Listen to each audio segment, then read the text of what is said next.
Bonjour à tous, c'est Arthur Boulin, j'espère que vous allez bien. Aujourd'hui, on va continuer le thème Trouver la bonne, où là, comme d'habitude, vous avez une séquence d'enchères et en dessous, vous avez 4 jeux et il faut retrouver la main qui correspond à la séquence d'enchères. Allez, à tout de suite.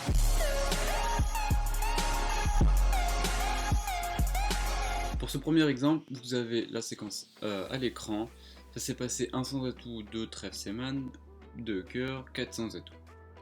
Et là, vous avez les 4 mains situées en dessous. Je vous laisse un peu de temps pour réfléchir et on passe à la correction tout de suite. Alors dans cette situation-là, que veut dire 400 atouts? Est-ce que c'est un Blackwood ou est-ce que c'est un quantitatif? Beaucoup de joueurs confondent cette séquence car pour eux, quand le déclarant a dit de cœur qui promet au moins 4 cartes à cœur, 400 atouts, ils pensent que c'est un Blackwood à la tout cœur. Alors que non, c'est totalement faux.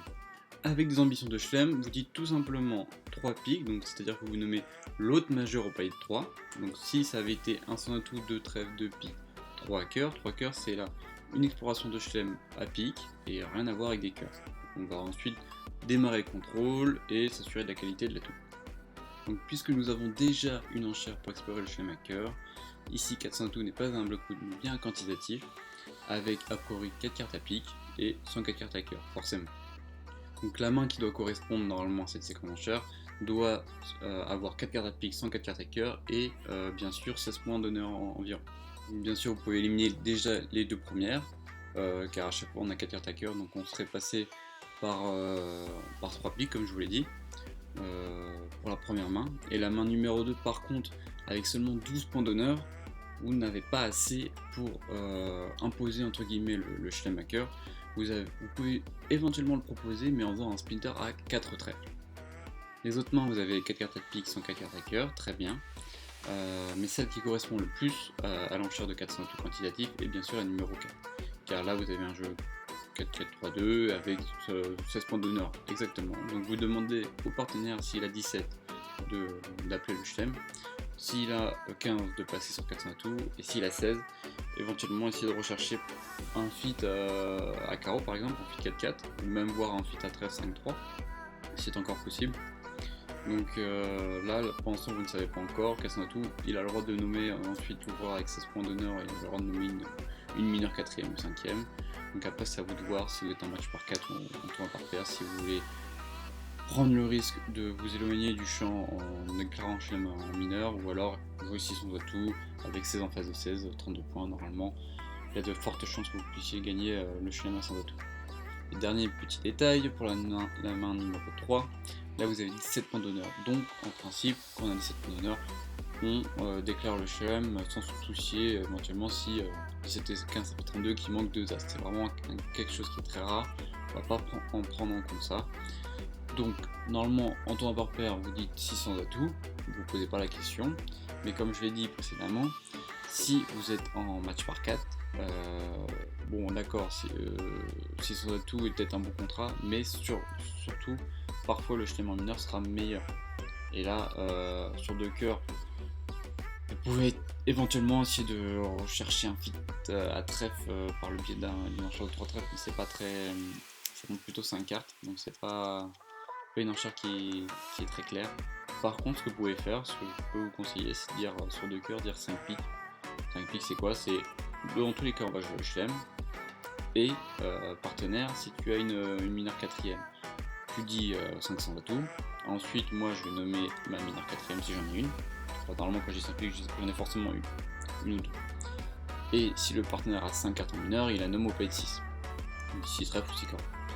Ça permet de retrouver le fit 4-4 ou le fit 5-3 mineur et de pouvoir jouer un schéma mineur qui sera nettement supérieur au contrat de 600 atouts.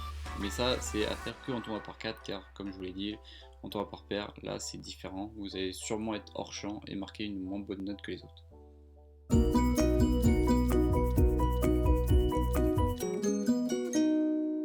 On se retrouve pour le deuxième exercice où là la séquence d'enchères a été passe-passe, un pique, passe, 2 carreaux. Alors, parmi les 4 propositions en dessous, quelle est la main de suite qui correspond à la séquence d'enchères? Alors dans un premier temps, nous allons étudier la séquence d'enchères s'il n'y avait pas eu les 2 passes d'entrée. S'il n'y avait pas eu les 2 passes d'entrée, vous êtes d'accord qu'un pique passe de carreau aurait été une enchère toute bête, toute simple, c'est-à-dire au moins 4 cartes à carreau et 11 HL ou plus. Bon, d'accord. Maintenant que nous savons ça, quand il y a un pas d'entrée, c'est différent. Pourquoi? Tout simplement car vu que vous n'avez pas ouvert au premier tour, c'est-à-dire que vous n'avez pas 12 H, donc déjà vous pouvez éliminer la main numéro 1 qui était un petit piège, c'est-à-dire que c'était une main qui avait 12 points d'honneur, mais comme vous êtes concentré, bah, vous ne pouvez pas avoir cette main-là. De même pour la main numéro 4 où vous avez eu cette carte à carreau, plutôt bien faite, hein, avec As 7ème. Si vous êtes en premier et que vous êtes vert, vous pouvez tout simplement ouvrir de 3 carreaux. Donc déjà, grâce au pas d'entrée, vous pouvez éliminer la main numéro 1 et la main numéro 4. Bon, revenons à nos moutons. Quand on fait un changement de couleur comme ça sur une ouverture majeure après un pas d'entrée, 2 carreaux ici et 2 cœurs montrent des mains naturelles, donc 6 cartes par contre, pas 5, 6 cartes et plutôt misfit dans la couleur du partenaire. En aucun cas ici 2 carreaux montrent une main de 10-11 points et qui est forcing un tour. Ici c'est bien une enchère qui est non forcing, donc qui monte entre 6 et 9 points, 6 même voire 10, entre 6 et 10 points d'honneur avec 6 cartes à carreaux. Donc bien sûr la main qui correspond est la main numéro 2. Tandis que la main numéro 3, avec vos 5 beaux carreaux et vos 10 points d'honneur, vous allez plutôt dire un sans atout, qui, je le rappelle, va jusqu'à 11 points, car quand vous avez 11 points d'honneur, vous êtes bien embêté, donc vous êtes obligé de dire un sans atout, et vous avez aussi le drury dès que vous avez un fit à pique qui peut vous aider.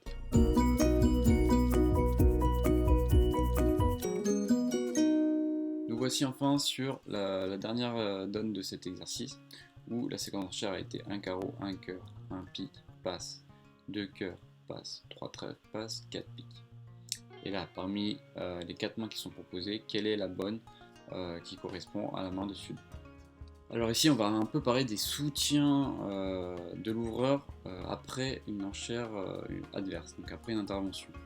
Donc ici, je vous l'ai peut-être pas dit, mais un pic, c'était une enchère naturelle qui promettait seulement 4 cartes à pique et ce n'était pas une collante comme certains peuvent le jouer, ou alors cachalot. Donc là, c'était vraiment du classique, on reste dans le CF. Un pic, ça montrait minimum 4 cartes à pique. Donc là-dessus, dès que le déclarant, ou plutôt l'ouvreur, a 4 cartes à pique, il doit fitter son partenaire, déjà c'est une priorité, mais ensuite, le rang, le palier auquel il va fitter va être différent. Alors déjà pour commencer, avec les mains 12-14 régulières, les mains 4-4-3-2, les mains 5-4-2-2, 12-14, toutes ces mains-là, on va dire 2 piques. Donc le soutien le plus bas possible, 2 piques, qui monte 12-14 avec, je l'ai dit, une main régulière. Avec 12-14 et une main irrégulière, on va plutôt dire 3 piques, on va sauter un palier pour montrer un peu, pas forcément la puissance de la main, mais dire que quand on est dans des enchères compétitives comme là, il faut privilégier la distribution plutôt que les points d'honneur. Donc là, avec 12-14 H plus un singleton, là on va plutôt faire un saut pour avertir le partenaire qu'on a une jolie distribution, et je vous le rappelle que quand il dit un pic, il promet un petit peu plus de points que en enchère à 2, un carreau passe un pic. Il promet ici, cela dépend, mais s'il a 4 cartes à pique par exemple, il va promettre normalement au moins 7-8 points. S'il n'en a que 5, il peut aller jusqu'à 5 points d'honneur éventuellement.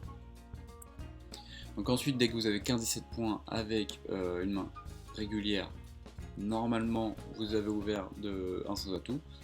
Mais bon, ça peut arriver, ces mains-là, 15-17 points régulières, que vous avez préféré ouvrir d'un carreau, vous pouvez éventuellement dire 3 piques. Vous faites quand même aussi le saut, mais c'est quand même assez rare. Avec les mains irrégulières 15-17 points, là vous faites un double saut, donc vous sautez à 4 piques tout de suite pour montrer toujours la distribution, qui est très importante en enchère compétitive. Et maintenant avec les mains de 18 et plus, soit vous avez une main irrégulière, auquel cas vous pouvez faire un sprinter, comme par exemple la main numéro 1, où vous avez 5 boutons trèfle et les 4 cartes à pique, avec 17 points, 17 magnifiques beaux points d'honneur. Donc là vous pouvez dire 4 trèfles. Si vous avez une main plutôt régulière, en revanche, là il faut passer par un cubide. Alors le cubide ici ne monte pas forcément le fit à pique. Ça peut être soit une demande d'arrêt à cœur, qui d'ailleurs est la priorité lorsque Nord doit répondre là-dessus, soit quand on dit 2 cœurs suivi du fit à 4 piques, comme ici, ça la monte 18 et plus, 18-19 environ et une main régulière.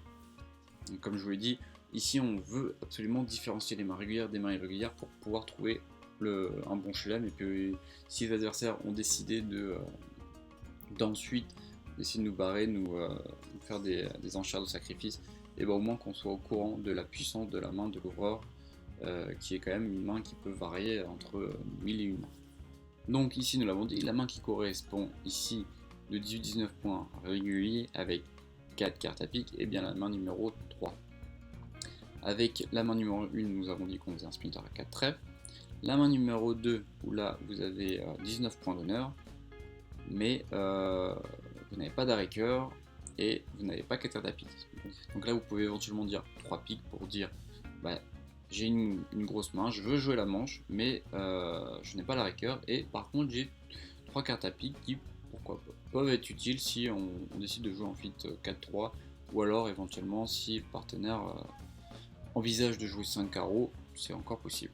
Avec la main numéro 4, là vous n'avez seulement que 15 points d'honneur, mais vous êtes d'accord que vous avez une main qui va procurer un certain nombre de levées. Et ce nombre de levées va varier entre 8 et 9 à 100 atouts. Donc là, vous vous embêtez pas, sur un pic, vous dites 300 atouts, qui en enchère 2 aurait été justement la main 19 régulière. Mais ici, après l'intervention, 300 atouts ici est naturel. Donc c'est soit 18-19 régulier avec l'arrêt cœur, soit une main gambling, comme vous pouvez le voir, avec une mineure affranchie au moins 7ème dans la couleur d'ouverture, et forcément l'arrêt cœur. Là vous voyez très bien que le partenaire il peut avoir quasiment rien, vous êtes quasiment sûr de faire la manche à 100 atouts sur un time à cœur. Donc voilà, c'est tout pour aujourd'hui, j'espère que vous avez aimé.